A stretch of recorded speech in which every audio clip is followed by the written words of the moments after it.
think, like in the red, just like engulfed the sky and just like went like a straight streak. And this was again in Ohio. It was at the Marblehead Lighthouse, um, right by the Lake Erie, and it was crazy amazing. This happened, and I knew like right that day that I had to go to Iceland. And they make sure that you shower before you head into the pool, and it's a spa. It's like a 7-step ritual. You go through each of the steps, you get into the lagoon, it's warm, it's like an infinity pool. It's just amazing. And they also have an area for drinks. If you have cloudy nights, it also meant you cannot see northern lights as much.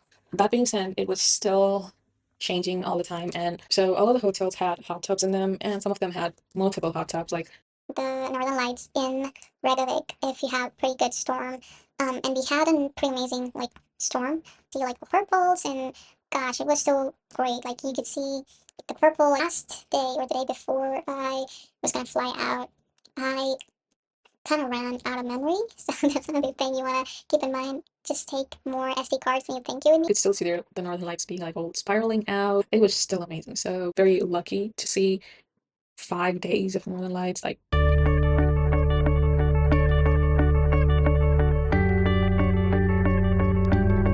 hey y'all, welcome back. This is my Iceland series, and today we are gonna continue with the Northern Lights. If you haven't watched my previous video on the Sky Lagoon, go ahead and watch it. I'm gonna add it over here. So this video is gonna talk not just about Northern Lights, and of course, this is gonna be mostly about Northern Lights, and my entire Iceland trip was really focused on getting to see the Northern Lights, and that was a major motivation for me to head over to Iceland and try to find the best spots in Iceland to be able to see Aurora. And now I'm going to talk about some of the famous routes through Iceland. Now, there's a ring road, which is the most famous one, and you could pretty much cover this within a day if you're crazy. It's like 1,736 kilometers, which should be about 1,000 some miles.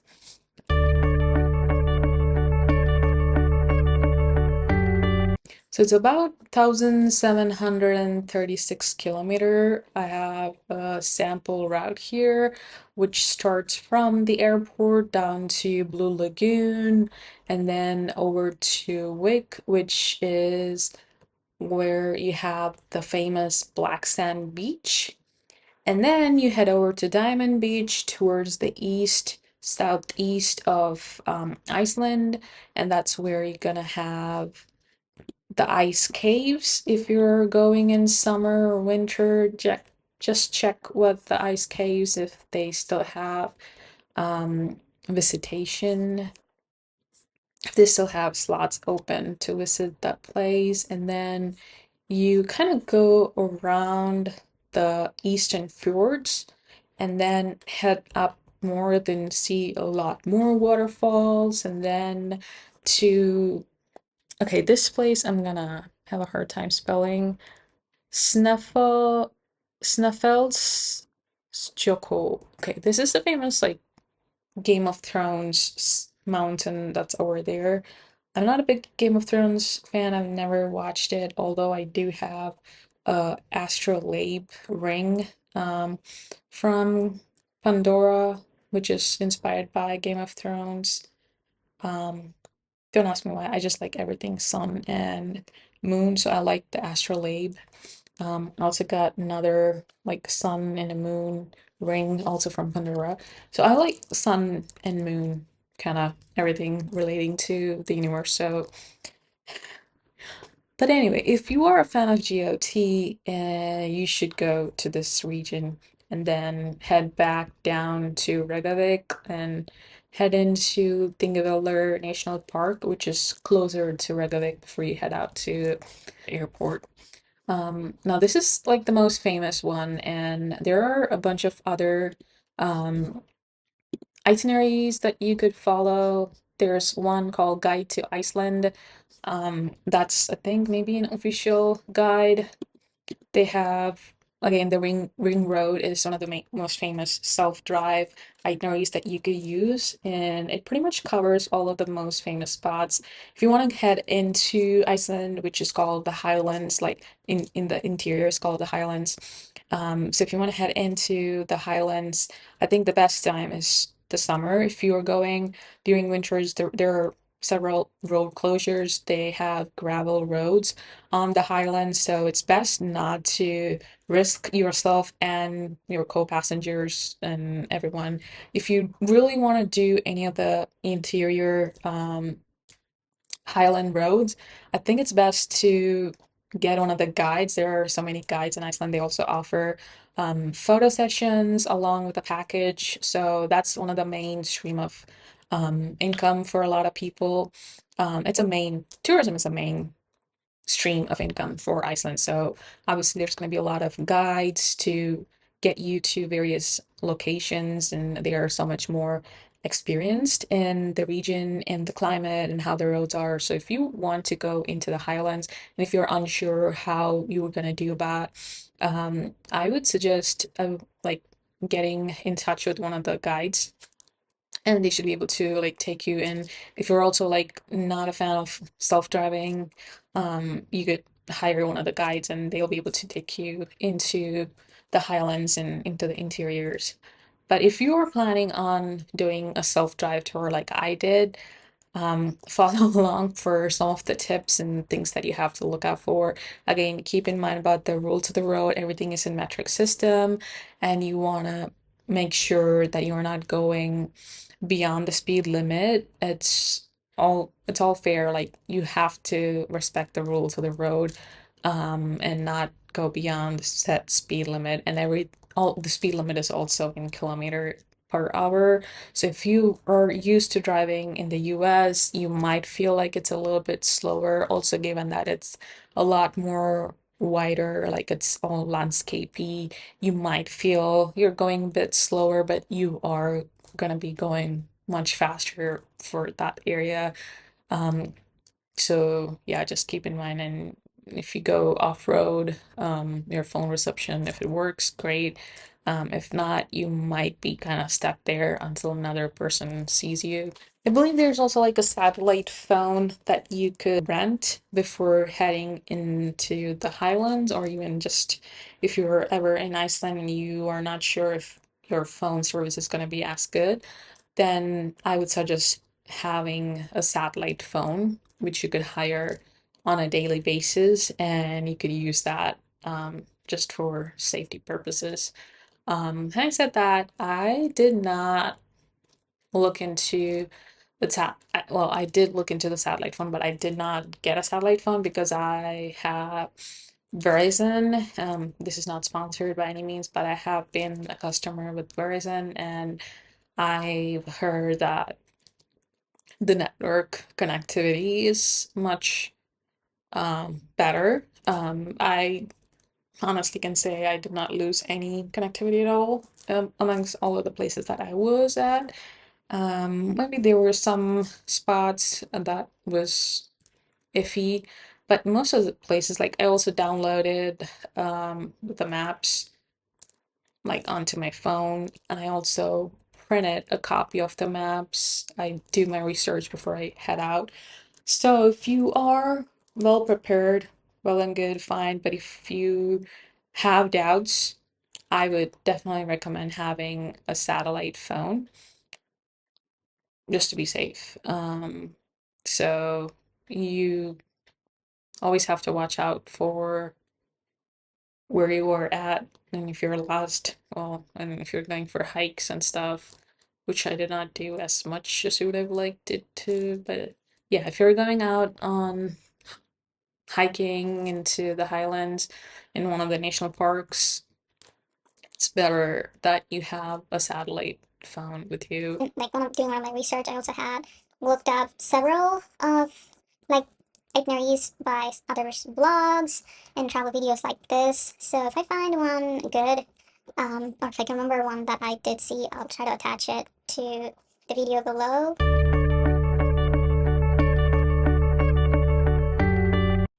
All right, so I'm gonna talk about my itinerary, like where I first stayed as soon as I got into Iceland. I have like 37 places saved in my list, which is private at this one, but I can make it public if you guys would like. So I flew into the airport, like I said in my previous video, and then I went and did the Sky Lagoon the same morning. And before I went in and do that, I got my breakfast. I forgot which place. Maybe this one, maybe one next to this. So yeah, make sure if you are ever visiting, um, make sure that you go get some. Yep, this is the one. All right. As I got into Iceland, this was the bakery that I went into. They're open from like 7 in the morning, so that's one of my main reasons to go in.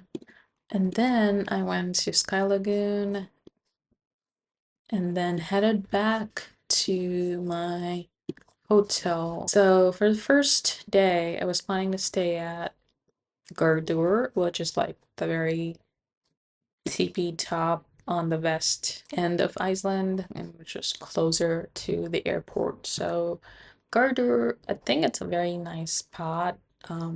Maybe a bit overlooked in the summer, or if you're planning to do the ring road, it's a little bit off. But they have this lighthouse inn. Now I'm a big fan of lighthouse, so obviously I was gonna go to this old lighthouse. And then also there's a newer lighthouse up at Gardor. But anyway, you can imagine it's just ocean out front, and this it's kind of like a peninsula. It's surrounded by ocean, so you're definitely gonna have so much like darkness in front of you to be able to see the lights. And I was right. Like, yeah, it was super amazing. I'm gonna attach the photos here, and you can see like everyone was pretty much up and about as soon as we started seeing the lights. No one was probably sleeping. Um, and you can see like there's greens, there's all the pinks, and yeah, it was amazing. It was also like dancing. It was more than what I could imagine. Now, I also had a few other places along the west end. Like there's other lighthouses, and there's something called the Bridge Between the Continents, and also like a church. But out of all those, definitely can say that this was like the best spot. Um, and yeah, there's so much colors, and you couldn't ask for a better first day at Iceland. Like, it was amazing. So they also have like a field outside the hotel. So this is the Lighthouse Inn, and you can see there's like a field right outside the hotel, and like pretty much you get a 360-degree view of the Northern Lights. Um, so yeah, I highly recommend this spot. I was also planning to go to the lighthouse itself, to try and capture, but I ended up not doing that because you pretty much had the lights around like the 360. You could just walk right over to the lighthouse. So you can see how close that is. Right, so the next day I drove all the way over to Helner, and I was at this hotel down here, Foss Hotel Helner. That was also kind of like the opposite of Gardur. Like, it's also a peninsula, but you're like looking up out at the ocean towards the north, and from Helner, you're looking at the ocean down south. And this is again like where the Game of Thrones mountain is. So if you are a fan of Game of Thrones, you definitely wanna like go into this peninsula. But if not, you could like skip out on the entire peninsula there. Um, I did see again a ton of Northern Light activity that second night. So I think it was pretty much super lucky to be able to see so much activity. This is also right next to this park. So if you are planning to head to the West Fjords, I was planning to head into the West Fjords, hoping that there would be more darker regions, but I think that was not the greatest idea. But yeah, from Helner, you could pretty much see like the Northern Lights. It was pretty landscapey, if that's a word. Um, and you could like see like from this was the hotel, and you could just like at the viewpoint. It was just pretty amazing. The beautiful thing about Helner was that I was able to also see sunrise the next morning. It was pretty stunning. You have the entire ocean right out front, and you're seeing the northern lights, and then you're also waking up to a beautiful sunrise. It was hidden under like a blanket of clouds, but like I think that's one of the best things about sunrise. Like every day it's different, and especially if you have been sleepless for the last 3 days, um, for the last 3 nights, I think having a very subtle sunrise like that, it's very telling. And then I went to Olafsvik, which also has like a rainbow street down there, just so cute. Like the whole place is it's amazing, but every little spot that you go in, it's great. Now this lighthouse,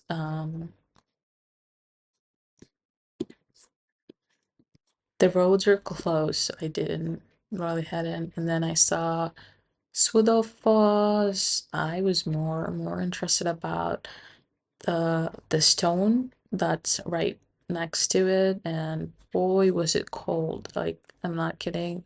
And they say you have to bundle up, you have to bundle up because it gets so cold. Like I was wearing my jean, and then on top of that I was wearing a windproof layer.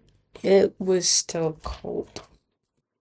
I didn't stumble across Edibor's like layered trekking pants until at that point. So all I had was like a windproof, waterproof trekking pant, and I figured I would layer that on top of like Cuddle Duds fleece, like Cuddle Duds fleece leggings, and like my regular old Levi's, and it was not enough. I feel like you need 3, 4 layers to be able to like walk in the cold because it's not dry cold, it's pretty cold and windy. Like it's very windy out there. So yeah, better bundle up. If you think it's enough, it's probably not enough. And I think having the hot hands, like I had like a probably a box full of hot hands with me. That's what probably saved my fingers, and I still have 10 toes thanks to the hot hands, I think. But yeah, so after that, the second day was also a great grand success in terms of Northern Lights. You can see like it was still like dancing, and I could see like a million stars in the sky. We could like see them like out front and also back. It was amazing. And then the next day, I drove down to Kavamstangi. I think that's how it's pronounced. Hetchui is like as in K. So Kavamstangi was where I drove out to, and I was staying at the hotel Lagur Baki. I wanted to see a few points in Kamsangi. They were like, I think like waterfall. My main goal was to like drive into the West Fjords. Um, but the weather changed. So that's the other thing about Iceland. If you are ever planning to go in and think, hey, okay, so I'm gonna be able to do A, B, C, and all the way. Um, have a backup plan because the weather will change like that and you're gonna have to figure out what to do next. So that's what happened. I drove all the way from Olavsvik to Halmstad, and then I was gonna stay there for like 2 days, and then do a drive into the West Fjords because again, I was inspired by another person who did a motorbike ride into the West Fjord, and I was like, okay, I gotta at least do it in my car. But it started snowing and it was getting like pretty cold out there in Lagerbucky. And so, yeah, it was kind of like a snowy night, which also meant if you have cloudy nights, it also meant you cannot see northern lights as much. That being said, it was still changing all the time, and all of the hotels had hot tubs in them. So all of the hotels had hot tubs in them, and some of them had multiple hot tubs. Like this one at the Hotel Lagurbaki, they had multiple hot tubs, and I was like, "Are you kidding me?" It was probably one of the biggest hotels that I stayed at. There were also like tourist buses and other guided tours that were coming in and staying. So there were a lot of people at that hotel. Um, a lot more than the other ones because the rest of the places that I stayed were kind of a little bit more small and cozy.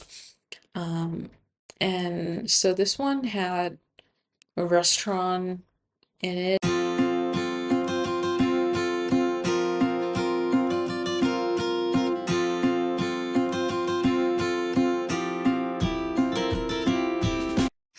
So speaking about food, the very first day at the Lighthouse Inn, I got Atlantic cod, which was, I think, sauteed in like garlic sauce. It was heaven.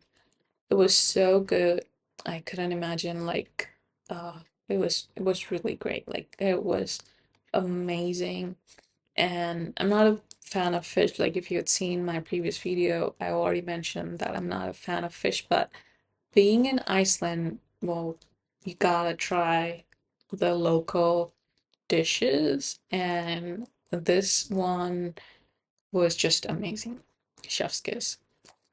And the second day, at the Foss Hotel Helner, I also got Atlantic cod, um, which is good. And I started seeing like the difference right there. Like both the days the food was good, but for some reason I preferred the cod from the very first day um, than the second day.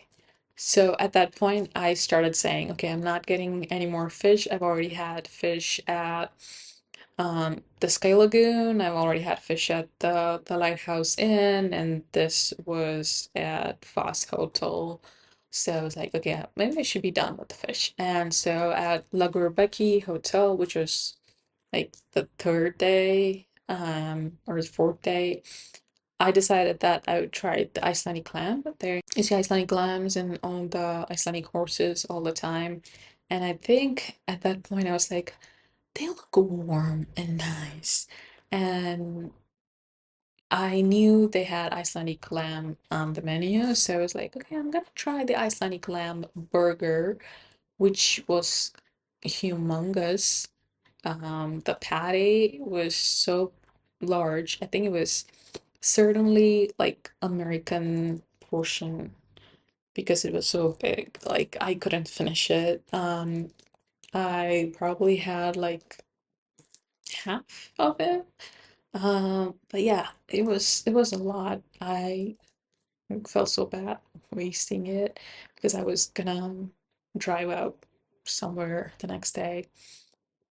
But it was so good. It was really good. The dinner was really nice. But anyway, at Lagurbaki, I stayed at the hotel, and then the next day, I just decided I'd go see some of the local spots there. They have a wool factory down at Kams, and they also have like a seal um place. Like you could see seals in Kams, and they also have like a small little museum right by the seal place and the wool factory. It's a small town, so you could pretty much like park your car at some point and start walking. So it was really nice to have like a quiet day, just exploring the streets of Kalmstangi. And I tried on some of the sweaters at the wool factory. I was really looking for something in like pink or maybe like blue, but they only had it for I think men's. But they kept saying it doesn't really make a difference. And I was like, but this is too big. I cannot really wear it. And I ended up getting one that was tan, and I have to tell you, it was so warm and so nice. And I was like, okay, I get why they make thicker woolen sweaters. Because up until that point, I was just wearing one from like Gap. It was like 100% merino wool. I had a bunch of layers within it, but it still wasn't enough. But having said that, you go throughout the day, just keep on like shuffling between the layers because it gets warm and then gets cold and gets warm and cold. So you definitely need to have layers, not just one thick coat. Um, and yeah, and the other cute thing I found there was like a puffin hat, and they also have puffin shawls. I thought that was so cute. And then I also found one that had lamp on their hat, and I was like, okay, I really need this. So I ended up getting a lamp hat, which was in green, which is again like, come on, that's so cute. And then I got the tan sweater or the jumper. Um, And I definitely recommend that factory. They also sell yarn, which I looked at the shelf of yarn and kept thinking maybe I should start knitting again. I hadn't knit in probably like 6 or 7 years at that point, and then thought, well, I still have some projects left at home, which I should finish up before buying more yarn. So it was a beautiful day overall, and then I went to this museum right next to the Seal Center. It was called like Gallery something, Gallery Bardusa Handicraft and Museum. Um, it was open at the time that I went. It says it's temporarily closed now. You might have to check in, but it was a quaint um spot. Like I really liked it. It was just so cozy and so nice. So they also had handmade silver jewelry, which had Icelandic runes on it. And I really like dainty jewelry, and it was really nice and small and dainty. And I ended up getting that one. I ended up getting that one. It was so cute. I think it was the meaning behind it was like for strength. And I, and I thought, okay, that's really nice. It's called Muggen, Magn, Muggen. Um, and I thought that was really cute. It means like strength, it means like power. Okay, so that was Kams Engira.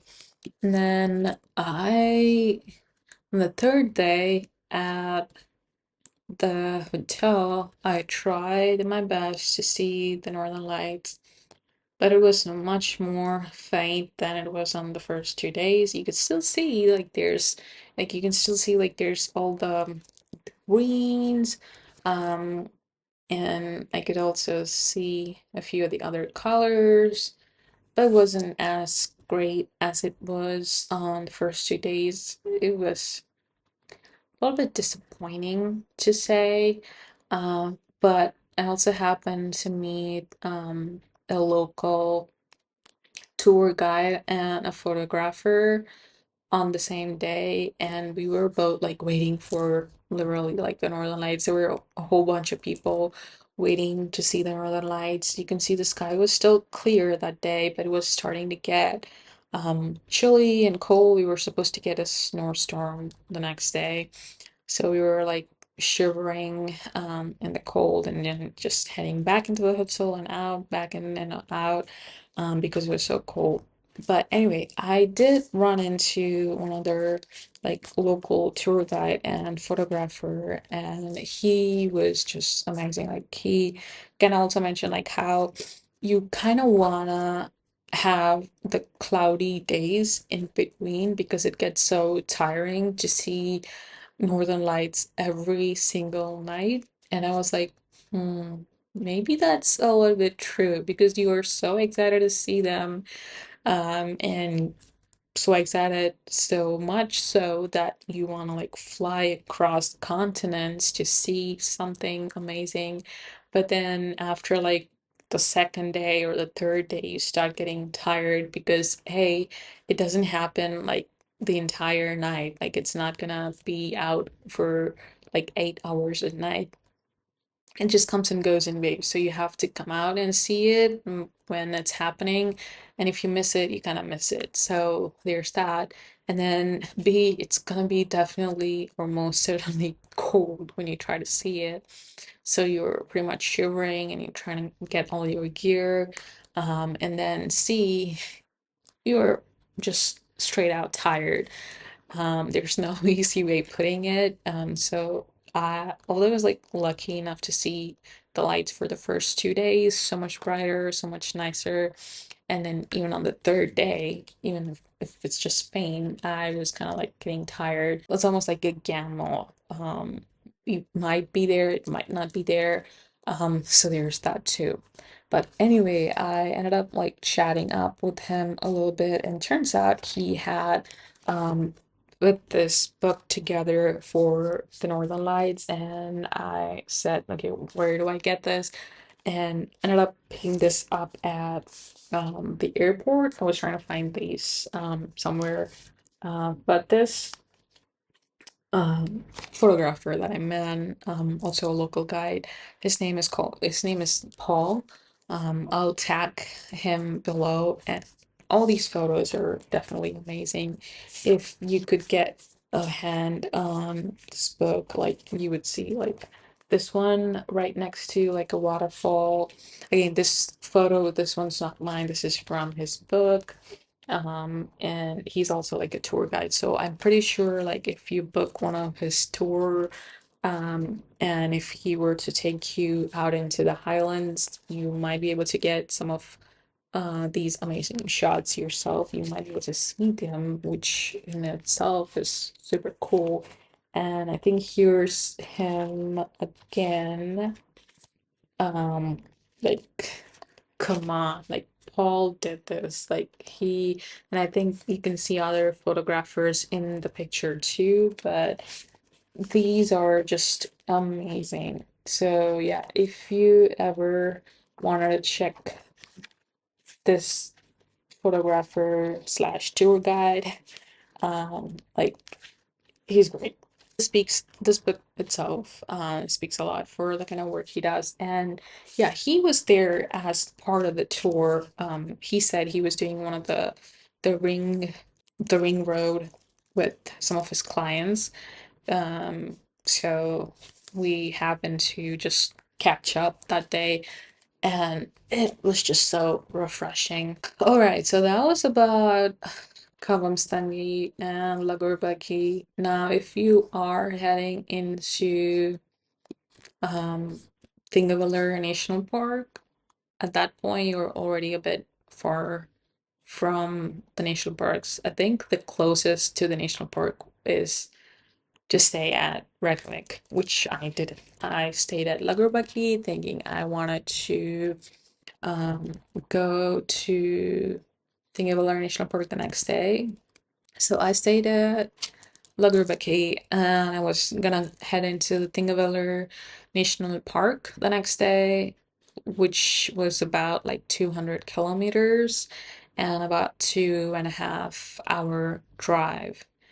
Not the greatest idea, but there I was. And after spending like a relaxing day with the snow and not seeing the seals, but doing some shopping. I was ready, although I don't think the weather was ready. It was still snowing, um, like early in the morning when I was trying to head out.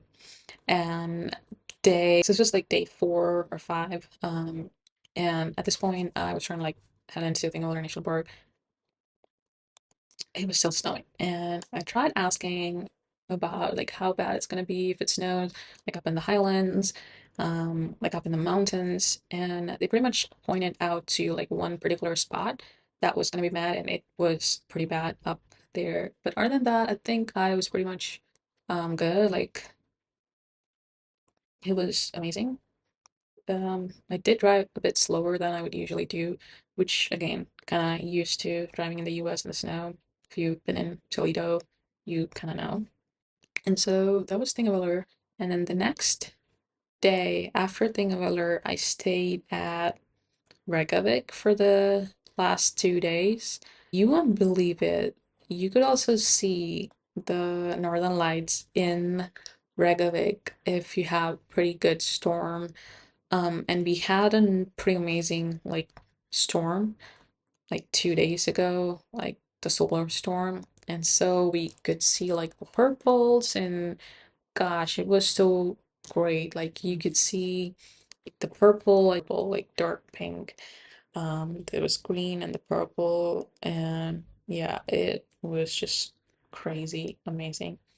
And then the last day or the day before I was gonna fly out, I kind of ran out of memory. So that's another thing you want to keep in mind.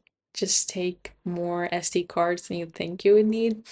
So I ran out of memory and I had to take it with a different camera, which had low resolution, but you could still see the northern lights being like all spiraling out, and yeah, it was still amazing. So I was like, least to say, definitely very lucky to see 5 days of Northern Lights. Like the whole trip was so great, but being able to see Northern Lights for 5 days, I think that was great. And to see it from the city and to see like the purples, come on, like there's no better way to put it. So yeah, it was pretty magical to say the least. So if you ever get to go to Iceland, I hope you do go to Iceland, and I hope you get to go and see the Northern Lights. And don't forget, again, this is a series, so we'll see you in the next video. Bye bye.